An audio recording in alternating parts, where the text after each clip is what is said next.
दा बेखायनो जाहाथे गासै रायजो राजाया डेमक्रेसिनि गणतान्त्रिक देशनि भटिं जि राइट दङ बेखौ बिथांमोना जाहाथे एक्सारसाइज खालामनो हायो आरो भट केन्द्रनिफ्राय लानानै ल' एन्ड अर्डारनिफ्राय लानानै बाखि जिखिनि थासारि परिबेस दङ बिनि सायाव आङो दिनै उदिस लादों दुलाराय बर' फरायसा आफादनि आरो जोंनि गुबुन गुबुन वेलविजार्सफोरबो फैदों बेजों लोगोसे दिनैनि बे रिभिउ मिटिंनि उनाव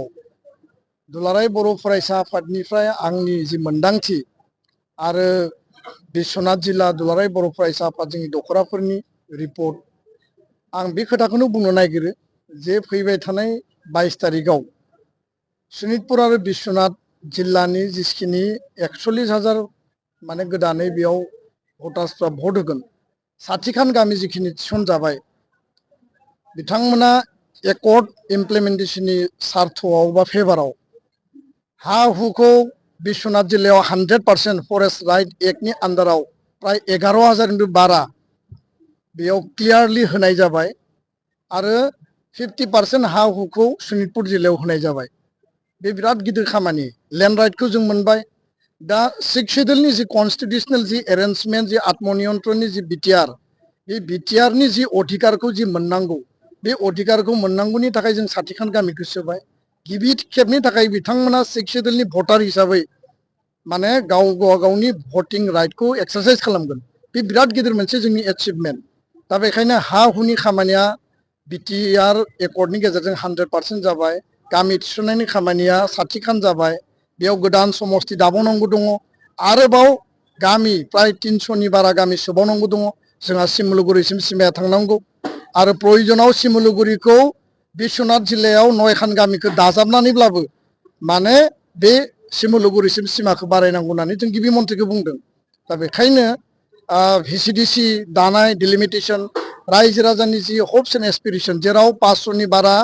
बेयाव शहीद जादोंमोन आरो शहीदनि गोथां थैनि बिनिमयाव जोङो बिएससि बिटिसि आरो बिटिआर जों मोनबाय दिनै मोनसे शान्ति परिबेस बिटिआरावनो जा गहपुरावनो जा बे गासै ओनसोलाव जों जि मोननो हाबाय बे गासै बिथिंखौ नोजोर बोनानै डेभेलपमेन्टनि गुड गभार्नेन्सनि एकर्ड इमप्लिमेन्टेशनाव 125 एमेन्डमेन्टआ फैनांगौ 100% जों बेखौ मावफुंनांगौ जोंनि स्कुल प्रभिन्सियेलाइजनि खामानिखौ जों मावनांगौ बे गासै खामानिखौ मावनांगौब्ला आरो एनादार टार्म एकर्ड सिगनेटरिनि जोंनो सरकार नांगौ आरो जायफोरा दिनै सरकार सालायबाय थादों बिथांमोना दिनै 3.5 बोसोरल' सरकारनि टार्माव खामानि मावनो स्कप मोनबाय कर'ना भाइरासनि टाइम डिसेम्बराव इलेक्सन पार्टिनांगौमोन सेप्तेम्बराव पार्टिबाय आरो बेखौनो नोजोर बोनानै जातीय सार्थखौ सिगाङाव लाखिनानै दुलाराय बर' फरायसा आफादा जोंखौ जाय जेखि बुङा मानो जोंनियाव बिकल्प लामा गैया खारन 2005आव जों हाग्रामा महिलारिखौ सापर्ट खालामदोंमोन 15टा बोसोर हाग्रामा महिलारिनो एबसु बिएलटि बर' रायजो राजा बिटिआरनि रायजो राजाया एकर्ड इमप्लिमेन्टेशननि थाखाय बिथांनो मदद होदों बिथाङा कंग्रेसजों थाबाय बिजेपिजों थाबाय सरकार सालायबाय बे 5 बोसोराव प्रमद बर'आ बिजेपिजों लोगो नांनानै सरकार सालायदों आरो जोंथ' लुबैदोंमोन इउपिपिएल आरो बिपिएफ ज' जानायनि थाखाय एबसु साहित्य सभा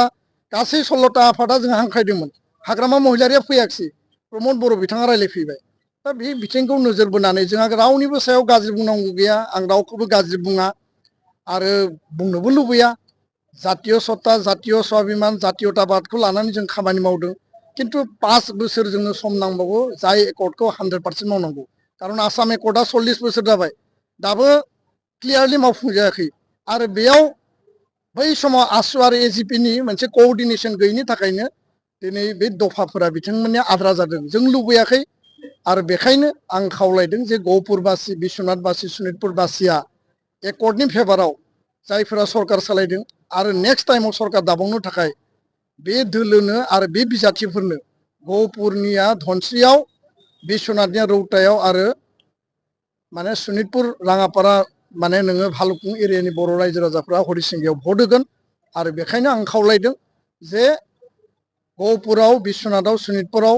बेयाव पावार पलिटिक्सनि खोथा गैया बेयाव पलिटिक्स फर पलिटिक्सनि खोथा गैया बेयाव जाति दानायनि पलिटिक्स एकर्ड इमप्लिमेन्टेशननि पलिटिक्स आरो रायजो राजाफ्रा एकर्डखौ 100% मावफुंनो थाखाय मोनसे क्लियार सेन्टिमेन्टजों भट होनानै दिल्ली आरो दिसपुराव मेसेज हरगोन जे बर' आइ आफा रायजो राजाया गहपुर शोणितपुर बिश्वनाथाव आरोबाव गामि हाबजाबावनायखौ लुबैयो आरोबाव एकर्ड इमप्लिमेन्टेसन खालामनायखौ लुबैयो स' जिहेतु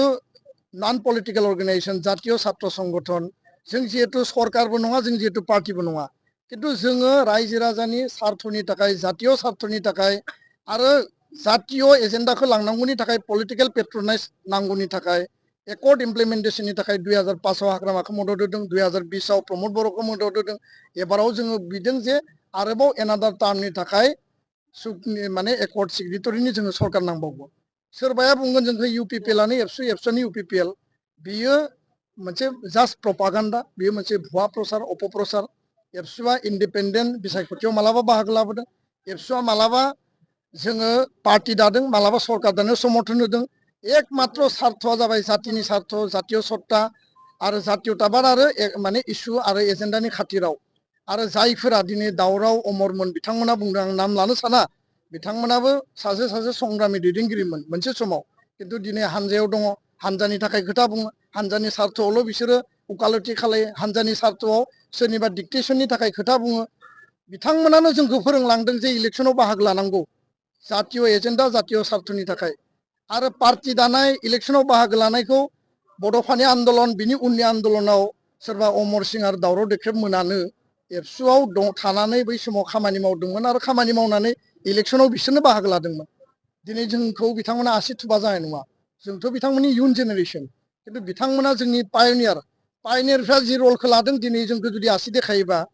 जातीय एजेन्डा जातीय इस्युखौ सोर फुलफिल खालामगोन बे खोथाखौ बिसोर सानाबासिनो गावसोरनि इन्टारेस्ट गावसोरनि सार्थ आरो सेल्फ इन्टारेस्टखौ लानानै जायफ्रा खामानि मावदों बिथांमोना बे खोथाफोरखौ बुङो आरो हाग्रामा महिलारनि जि खोथायाव बाथ्रायाव जिफोर दङ बे मोनसे मुखास्थ' स्ल'गान बिनि बादै बे जेबो नङा आरो बे स्ल'गानखौ गोदानै बे बुंनाय बाथ्रा नङा बे थांनाय 15-20 बोसोराव बेखौनो बुंगासिनो दङ बेखौ लानानै जोंहा गोसोआव गाज्रिबो मोननाय गैया बुंनांगौबो गैया आं नोंथांमोना सोंनायखाय बेखिनिखौ फोरमायबाय